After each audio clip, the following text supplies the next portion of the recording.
Hello friends, welcome to Toppers World. ഇന്നത്തെ നമ്മുടെ class 8ാം ക്ലാസ്സിലെ ഹിന്ദിയാണ്. 8th ഹിന്ദിയിലെ യൂണിറ്റ് 2 തേർഡ് ചാപ്റ്റർ ആണ്. പുതിയ പാഠപുസ്തകമാണ്. ഇപ്പോൾ യൂണിറ്റ് 2 ഇപ്പോൾ നമ്മൾ ചെയ്യാൻ പോകുന്ന ചാപ്റ്റർ ബാബ ഓർ ബാബ കി ചടിയാണ്. ഇതിൻ്റെ full reading video, Malayalam explanation, 3 ക്വസ്റ്റ്യൻസിൻ്റെ ആൻസേഴ്സും നമ്മൾ മുന്നിലത്തെ വീഡിയോയിൽ അപ്ലോഡ് ചെയ്തിട്ടുണ്ട്. തൊട്ട് പാർട്ട് 1 ഇട്ടിട്ട് നമ്മൾ അപ്ലോഡ് ചെയ്തിട്ടുണ്ട്. അത് ആവശ്യമുള്ളവരത് കാണുക. ഈ ക്ലാസ്സിൽ നമ്മൾ ചെയ്യാൻ പോകുന്നത് ഇതിൽ ആക്ടിവിറ്റീസ് ആണ്. ആക്ടിവിറ്റീസ് ഉണ്ട് ഇതിൽ. അതുപോലെ ഒരു ആസ്വാദൻ ടിപ്പണി തയ്യാറാക്കാനുണ്ട്. അതുമായി റിലേറ്റ് ചെയ്തെല്ലാം നമ്മൾ ചെയ്യും. ഇന്നത്തോടു കൂടി ഈ യൂണിറ്റ് നമ്മൾ കംപ്ലീറ്റ് ചെയ്യുന്നതായിരിക്കും. അപ്പോൾ എല്ലാവർക്കും ഒരിക്കൽ കൂടി ക്ലാസ്സിലേക്ക് സ്വാഗതം. ആദ്യത്തെ ആക്ടിവിറ്റി നോക്കാം. आगे बाबा और छड़ी दोनों की आपसी संबंध की सूचना देने वाली पंक्तियां कविता से चुनकर लिखे. ബാബയും ഛടിയും തമ്മിലുള്ള ആ ഒരു ബോണ്ടിങ് കാണിക്കുന്ന വരികൾ എടുത്ത് എഴുതാനാണ് പറഞ്ഞിരിക്കുന്നത്. ഒന്ന് അവർ തന്നിട്ടുണ്ട്. साथ साथ चलते हैं दोनों. सेकंड, तक जाए तो बाबा अक्सर छड़ी पे माथा टेक के बेंच पे बैठ भी जाता है. एक कदम जब वो चलती है, एक कदम वो चलता है. दोनों में से कोई अकेला चल नहीं सकता. हाथ अगर छूटे तो दोनों गिर पड़ते हैं. ഈ ആശയ വാലി പങ്ക്തിയം പഹചാൻ കർ ലിഖിയെ. സെക്കൻഡ് ആക്ടിവിറ്റി ആണ്. 3 ആശയങ്ങൾ തന്നിട്ടുണ്ട്. ആ ആശയം വരുന്നത് നമ്മൾ എടുത്ത് എഴുതിയാൽ മാത്രം മതി. ലൈൻസ്: छड़ी बाबा को गिरने से बचाती है. हाथ अगर छूटे तो दोनों गिर पड़ते हैं.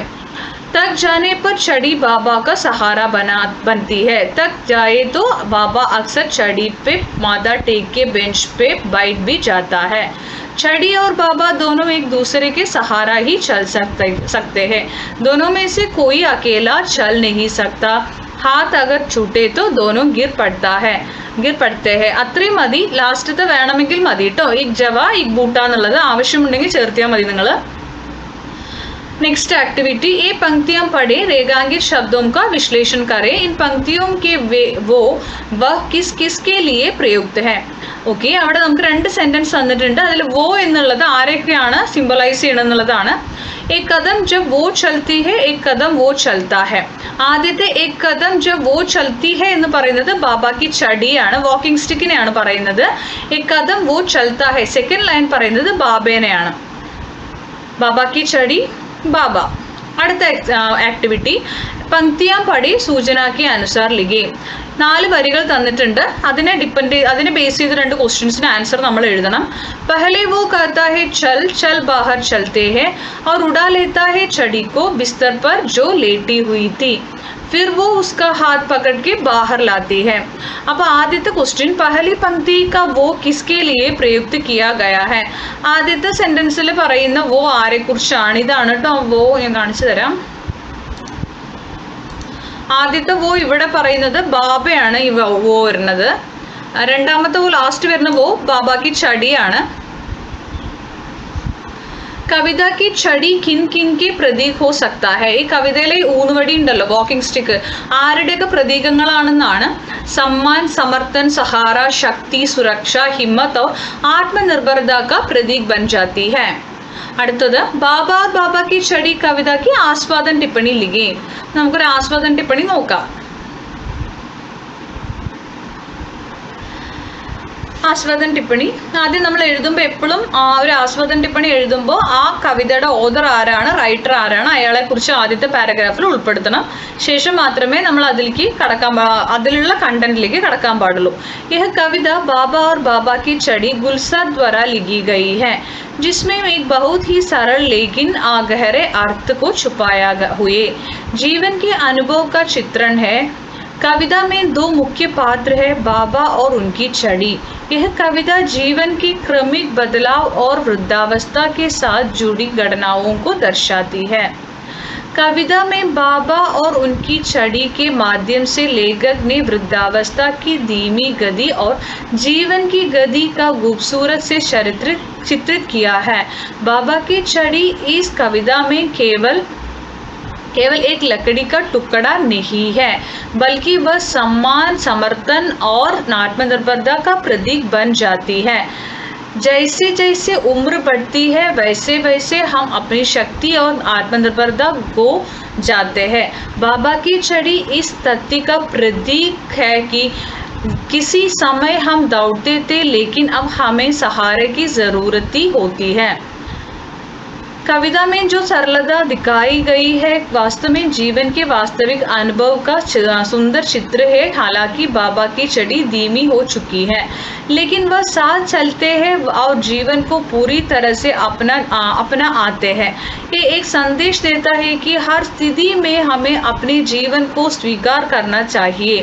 बाबा और उनकी छड़ी की जो अनोखी जोड़ी बनती है कि वह इस बात का प्रतीक है कि जीवन के अंतिम पड़ाव पर हमें दूसरे की सहारा और प्यार चाहिए न मदी।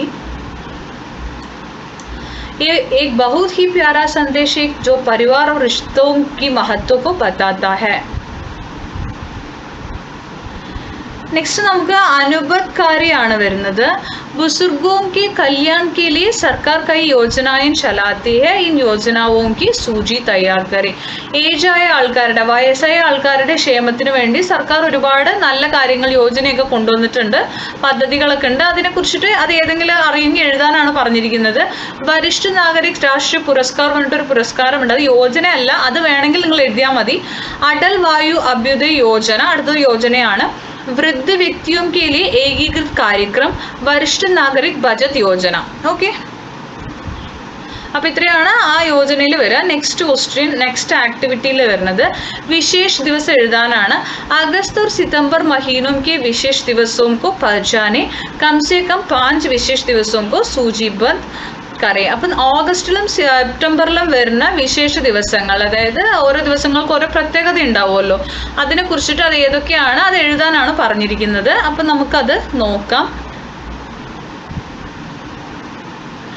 August 15 स्वतंत्रता दिवस, 21 अगस्त वरिष्ठ नागरिक दिवस, 5 सितंबर शिक्षक दिवस, 8 सितंबर अंतर्राष्ट्रीय साक्षरता दिवस, अगस्त 29 राष्ट्रीय खेल दिवस, अगस्त 12 अंतर्राष्ट्रीय युवा दिवस, सितंबर 14 हिंदी दिवस, सितंबर 16 ഓസോൺ സംരക്ഷൺ ദിവസമാണ്. ഓസോൺ ലെയർ പ്രൊട്ടക്ഷൻ ഡേ ആണ് കേട്ടോ, ഓസോൺ സംരക്ഷൺ ദിവസ്. ഓക്കെ, അപ്പോൾ ഇത്രയാണ് നമ്മുടെ ആക്ടിവിറ്റീസ് വരുന്നത്. നമ്മൾ ഏറെക്കുറെ എല്ലാം ചെയ്തിട്ടുണ്ട്, ഒന്നും സ്കിപ്പ് ചെയ്തിട്ടില്ല. എല്ലാ ആക്ടിവിറ്റീസും നമ്മൾ ചെയ്തിട്ടുണ്ട്. അപ്പോൾ നിങ്ങൾ ക്ലാസ്സുകൾ ഇഷ്ടപ്പെടുന്നുണ്ടെങ്കിൽ ഉറപ്പായിട്ടും ലൈക്ക് ചെയ്യാൻ മറക്കരുത്. ലൈക്ക് ചെയ്യുക, ആവശ്യമുള്ളവർക്ക് ഷെയർ ചെയ്ത് കൊടുക്കുക. ഇനിയും സബ്സ്ക്രൈബ് ചെയ്യാത്ത കൂട്ടുകാരുണ്ടെങ്കിൽ ഒന്ന് സബ്സ്ക്രൈബ് ചെയ്ത് ഞങ്ങളെ സപ്പോർട്ട് ചെയ്യണം. നിങ്ങളുടെ കമൻറ്റുകൾ നമ്മളുടെ വീഡിയോസിൻ്റെ താഴെ കമൻറ്റുകളിലൂടെ അറിയിക്കുക. എന്തെങ്കിലും മാറ്റങ്ങൾ വരുത്തണമെങ്കിൽ അതും നിങ്ങൾ അറിയിക്കുക. Thank you for watching.